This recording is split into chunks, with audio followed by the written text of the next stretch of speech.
So now we want to look at least at this point, the beginning of the Hebrew text of chapter 15 in this unfolding of the covenant in a very formal, yet visionary covenantal context that we see in chapter 15. Now, I've posted on Blackboard, again, a Hebrew layout of chapter 15, and we just want to look at a few portions of this. Various ways of introducing a new phase of Hebrew narrative. We've seen several times now simply the Vayiktal form, the Vayehi, built off the word to be, Vayehi, and it was, or it came to pass. Some even translated once upon a time, like the old storytelling. But so Vayehi is a very typical way of introducing a new phase of Hebrew narrative. Another way is the phraseology that begins verse 1 in chapter 15, Achar Hadabarim Ha'ela. After the matters, the things, the words, these, pretty literal translation, we would say after these matters or after these things, meaning that it is building upon the previous material. We don't know what time frame initially we have between the events at the end of chapter 14, the encounter with Melchizedek and king of Sodom, but at some point after these things, perhaps a relatively short, that, as the Hebrew reads, Haya Devar Adonai El Avram B'machazeh Lemor, that it was the word of Yahweh. Again, Yahweh is the term used in covenant contexts in the book of Genesis. God as creator starts out in chapter 1 of Genesis as Elohim. But when we get to the relational aspects of dealing with Adam in chapter 2 and following, the text switches to Yahweh, the covenanting God, building upon, of course, what we know later on, the revelation to Moses in Exodus chapter 3. There it's Ehyeh, and so it is I am who I am. But here, the word of the Lord comes to Abraham now, the Machazeh, Chazah is a word having to do with dreams or visions. So it's already going to tell you up front that this relationship, revelation that's going to happen is going to be visionary, at least in part. I don't think the splitting of the animals is a vision. It does that in real life, real time. But he tells them in the beginning of this encounter, this visionary encounter with God, do not fear, Abram, for I am a Magen, the shield to you, and your reward, great exceedingly, will be a great reward to you. I'm going to, though it doesn't use the term barak, or barak for blessing, that is the broad context. Do not fear. Again, often visions are fearful. But he tells Abraham in this visionary encounter, do not be afraid. For I am, and this is another way of saying I am with you. Like he tells Jeremiah in Jeremiah's call and numerous others, the promise of God's presence, and that his presence will involve protection and great blessing or reward. So Anaki, Magen, Lach. I'm Yahweh. Anoki, long form. Short form, remember, the Hebrew is Ani. Here, Anoki, Magen, Lach. I am a shield to you. I am your protection, and I am your great reward.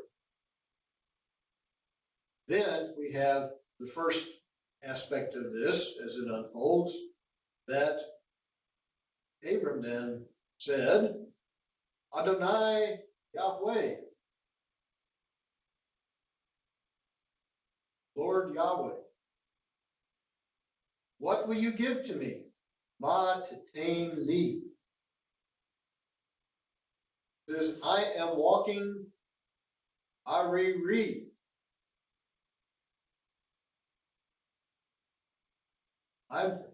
Here I am. Here is our status, however. I'm what?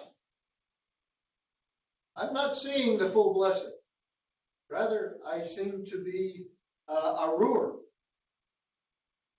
It's like, hey, I haven't fully experienced. It's perhaps the level of unblessing,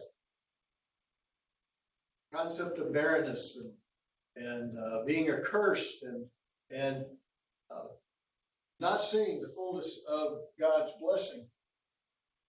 You're childless. And he says, furthermore, so here I am. I'm holek. Uses a participle. I'm going about, but in barrenness. And the son of heir, the heirship of my house, Beiti, who he is Damasek Eliezer of Damascus. He is the one who is the heir. And then, of course, furthermore, so he says, again, as we mentioned in the introduction, here it sets up the scene. He now has an heir, but this is not the child promised to Abram and Sarai. So, then reiterates the issue of, behold, to me, you have not given a seed. Lo, natata, zara. V'hine ben beiti yoresh oti. The son of my household is my heir. I don't have, this promised zerah seed. But then behold, the word of Yahweh comes to him saying, verse 4, Lo yirashka zeh. Ki im asher itzeh mimetecha. You're going to have one who will come forth from your loins, who will be your heir in your household. And that there shall come forth from you, even through your aged wife Sarah and your more aged self, Abram, I am going to provide for you a future, promised I.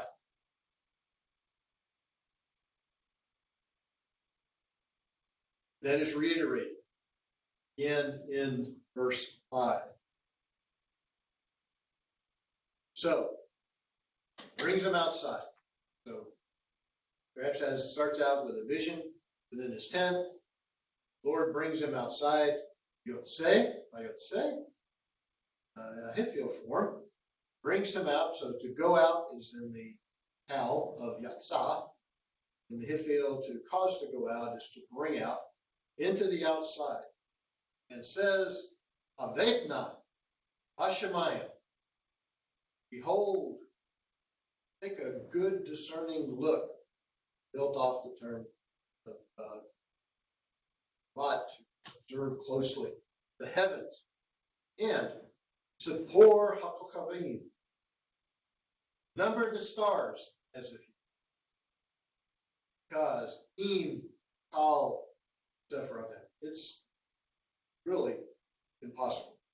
As if one were able, as if you were able to count the stars. But try to do it. But he says to him, Ko Yihyeh Zeracha. Thus will be your seed. You may not see it now,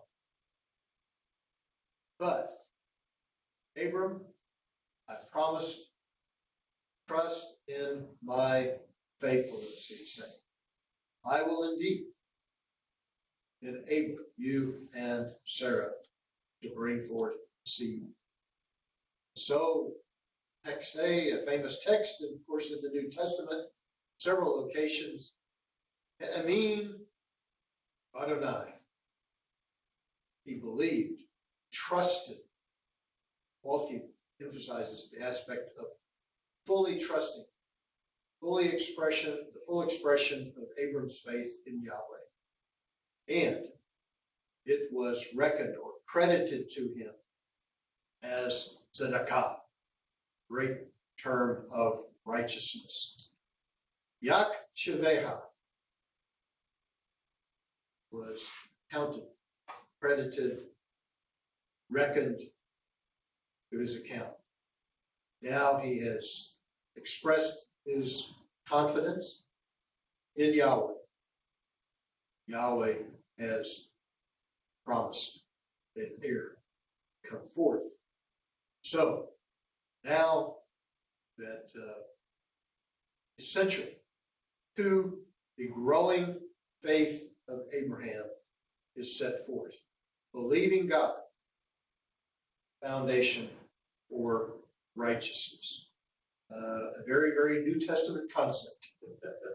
This is almost, but not quite, the concept that Paul talks about of imputed righteousness. Here it's reckoned as a righteous. Righteousness has to do with doing not simply what is right, but faithfully, rightfully following God and the Word of God, and in Christianity, of course, presence of God as exemplified in Jesus Christ. So that's how Paul, writer of Hebrews, and other, even Habakkuk in a different sense, will use the aspect of faith, foundation for a righteous, right relationship to God.